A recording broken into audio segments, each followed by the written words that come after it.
Hello and welcome to Tech Deals. ASUS Republic of Gamers Strix H270F gaming motherboard. What is this? Why should you watch and why should you care?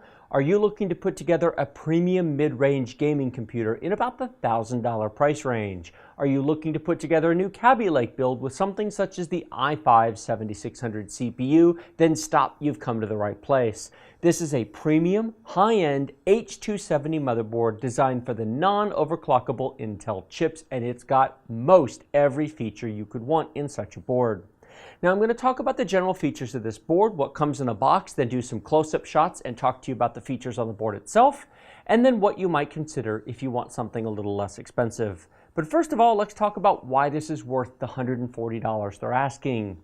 This is essentially the non-overclockable or H270 version of their Z270 Republic of Gamers Strix motherboard. That board is $200. What's been removed? The ability to overclock CPUs, such as the K chips, that's because it's got the H270 chipset instead of the Z270. The built-in Wi-Fi adapter has been removed, hardwired networking only. And it does not support NVIDIA's SLI because none of the H270 chipsets do. You have to have a Z270 to support SLI. It does still support AMD's Crossfire technology, and I will be testing that in this board. Other than those missing features, it's basically the same thing as their flagship $200 motherboard. It still has support for 64 gigabytes of system RAM, 2 M.2 slots for 2 solid-state drives being installed directly on the board. It still has multiple PCI Express power ports. It still has USB 3.0 and 3.1 Type A and Type C ports. And most importantly, ASUS's Supreme FX 8-channel HD high signal-to-noise ratio sound system. The sound chip on this board is superior to that on the less expensive boards. Can you get a motherboard for less money than $140 that will work with an i5 7600 CPU? Absolutely. There are B250 boards as inexpensive as $65 that will work with that chip. But they are missing the premium features of this board, including the Aurora RGB lighting and some other nice Republic of Gamers features that you cannot get on the less expensive boards. Now, in another review, I will be reviewing some of the less expensive B250 motherboards. They are fine motherboards, but they are not a premium option, they're a budget option. This is the premium. If you want a premium machine, if you want a full-featured board and you don't want to go to the K-chip and the overclocking route, then this is what I would buy. For either an i5 7600 or even an i7 7700 non-K chip, this is the board that I would install either of those in. Now, features. I mentioned it has Crossfire support but not SLI. Again, that's because it's an H270. It does not have Wi-Fi, but it does have Intel Gigabit Ethernet networking, which is very, very nice. Let me show you what's in the box. First of all, it does include 4 serial ATA cables. No, they're not very expensive, but it's nice to have them so you don't have to buy extras. Many inexpensive motherboards only come with 2. They give you 4. It's a nice bonus. This cable is the RGB lighting extension cable. This motherboard supports the RGB lighting of ASUS. It works in tandem with their graphics card. So, for example, if you have a Republic of Gamers Strix video card, then the software will combine the lighting effects of the board and your card for a synchronized setup. That's very nice, and you don't get that on the less expensive boards. We have our I/O shield, and ASUS does a really nice job with these. It is black to match the motif of the black boards, and it is screen printed. On here is actually a label of what is on the board. Many less expensive boards don't do it. No, it's not a big thing, but it's a nice touch. One of the nicest things about an ASUS motherboard is the manual. This is not 14 languages saying a few basic things. This is all in English. Every last feature of this board is detailed. ASUS does the best motherboard manuals in the business as far as I'm concerned. Every port, every plug, every limitation, every exception. For example, one of the things detailed in here is if you install an M.2 serial ATA solid-state drive, such as a 850 EVO from Samsung or an MX300 from Crucial, both very good SSDs, then you will lose access to the serial ATA port number 1 of your 6 serial ATA ports. They're shared. That's the kind of detail the manual goes into that not all motherboards do. It's very nice how detailed that really is. Other things in here is a very nice driver CD, which can help you get online if you need to. Now, I do recommend you go to support.asus.com and download the latest software from them. If you buy a board like this, do not just let Windows 10 put in the default drivers. They'll work, but the Supreme FX sound chip on here is a superior sound chip, and you need to have ASUS's sound drivers installed to get the most out of it. You'll get better sound, better quality, and better features by using their drivers rather than the generic built-in Windows 10 drivers. The RGB lighting software, overclocking software is all on ASUS's site, or you can get it off of their driver CD. Now, there are 2 sticker pages in here as well. This one is nice. This is for the cables. These are wraparound stickers that you can use to identify cables in your system if you care about such things, and then some case stickers if you are interested. The last 2 things I'll show you are these 2 packets that come in it. The first are the M.2 standoffs and screws for the 2 M.2 slots. If you install solid-state drives, you will need these because most SSDs do not come with the standoffs or the screws. Save these. Then, this is really cool. This is brand new with the 200 series boards from ASUS, 3D printing screws and standoffs. If you go to asus.com, there are a number of 3D printer file downloads and parts you can order and get 3D printed. You can customize this. There are additional posts and mounts throughout the board that will let you add items such as custom logos, stand-ups, custom coolers for the system memory mounts. It's something new they're introducing, 3D printing support, to be able to further customize the board if you're interested, and that's what that is. All right, enough overview. Let's take a closer look at the board, shall we? Starting on the I/O panel, let me tell you what you get on the back of the board. We have 2 USB 2.0 ports right on the end. What would you use 2.0 for in 2017? Keyboard and mouse. That's what I would plug in there. Next to it, we have our USB 3.1 10 gigabit per second super speed ports. They provide a Type A and a Type C reversible port. Very, very nice. Next to that, we have our 3 integrated graphics ports. Now, many people who build such systems are going to add a dedicated graphics card, in which case you would not use these. However, if by chance you have a situation where you need to use the integrated graphics, or maybe you're starting with integrated graphics, that's fine. This has the excellent Intel HD 630.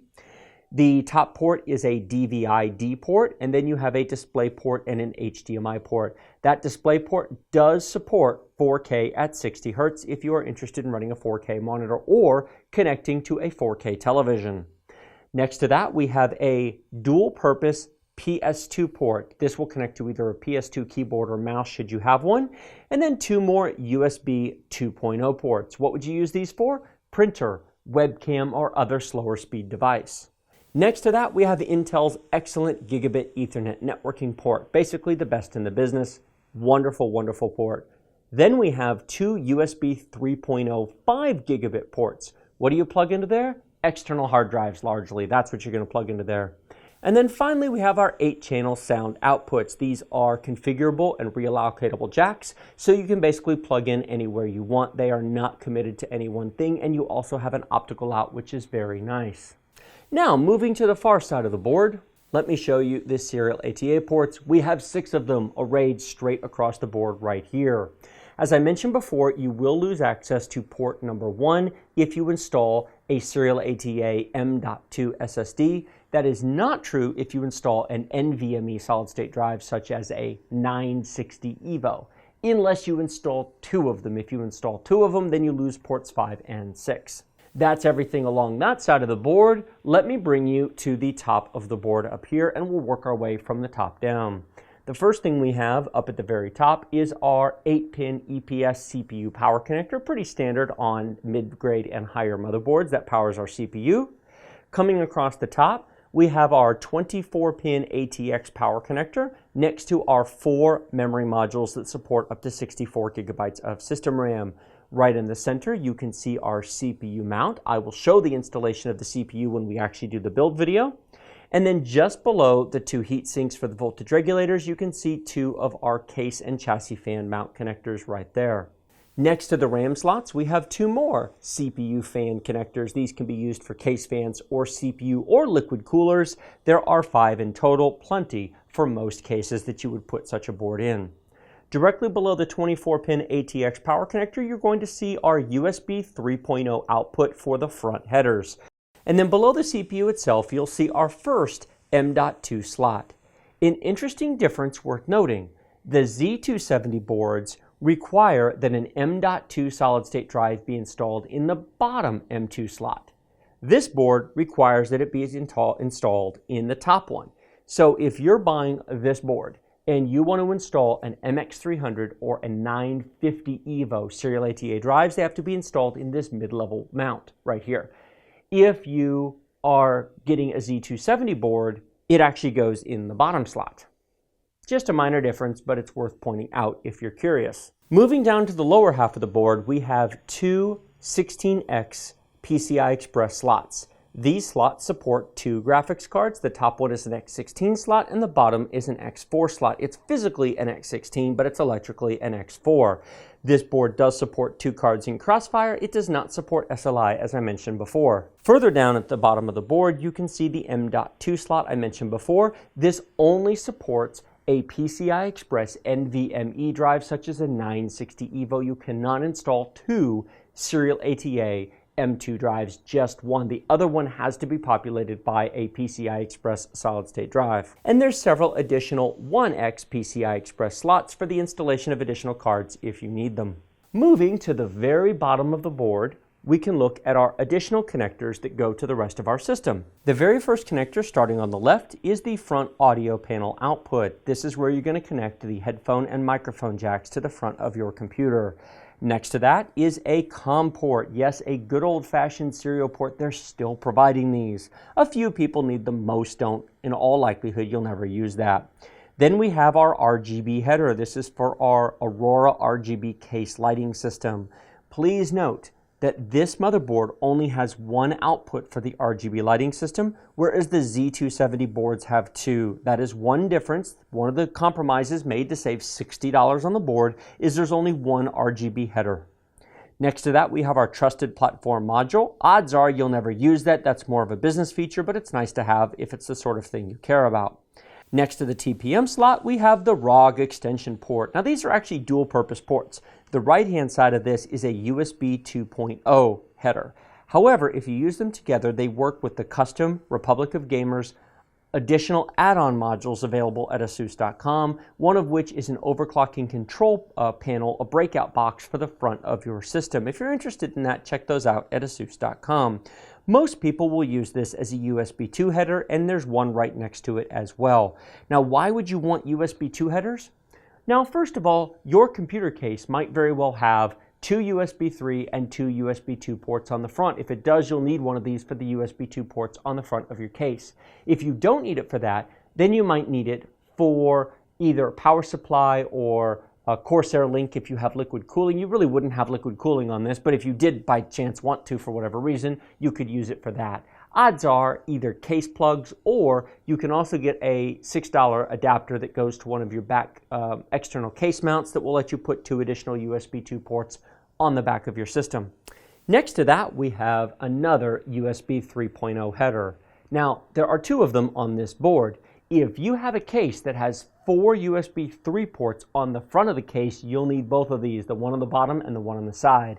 If you don't, then you can get a adapter that will plug into the back of your computer case that will use one of your available slots, and then you can put 2 more USB 3 ports on the back of your system using that plug.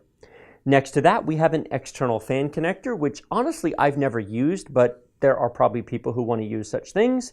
One more chassis fan connector, and then we have a temperature sensor, and then we have our main front connectors for our hard drive activity light, our power button, our reset switch, etc. That is what is at the end of the board. So this has been my look at the ASUS Republic of Gamers Strix H270F gaming motherboard. For $140, you get a premium high-end board with a lot of features. Yes, there are less expensive H270 boards and much less expensive B250 boards. You can find those for as low as $70. However, you lose a lot of features when you drop down there. This is for somebody who wants a nice looking machine that has RGB lighting support, that has USB 3.1 support, Crossfire support, and excellent sound chip. Do not discount the value of that. The less expensive motherboards have cheap audio that have more noise in the signal and would not be as suitable, for example, for a streaming machine. If you want to live stream or record your games, I would recommend a board with better sound, which this has. And the CPU that I would recommend for this is the Intel i5-7600. Now, I'll talk more about the difference between the 7400, 7500, and 7600 CPUs in my Kaby Lake overview. But in short, for the current price difference between a 74, 75, and 7600, if you're spending $140 on your motherboard, spend the $220 and just get the 7600. This turbo boosts up to 4.1 gigahertz and will provide excellent gaming performance and will even let you live stream most games. There will be some that won't work as well as an i7 would, but many games will do just fine on a motherboard such as this with its good sound chip and a high-end processor such as the i7-7600. Like this video if you liked it, share it with your friends if you loved it. Remember to subscribe to my channel using the big huge subscribe button directly below this video. Questions and comments in the comment section below, and as always, check out my video description below. Links to everything you see here to Amazon and Newegg, two excellent places to buy all of your good electronic stuff. It's where I buy everything and you should too. Links down there will also go to my other reviews of my Kaby Lake overview when it's published, as well as other 200 series motherboard videos, and my upcoming $1,000 build video where I put this processor in this motherboard into a nice mid-range gaming machine. I'll have a whole series of videos on that, parts overview, build video, Windows setup, and gaming performance videos. Thank you very much for watching. I will see you in the next video.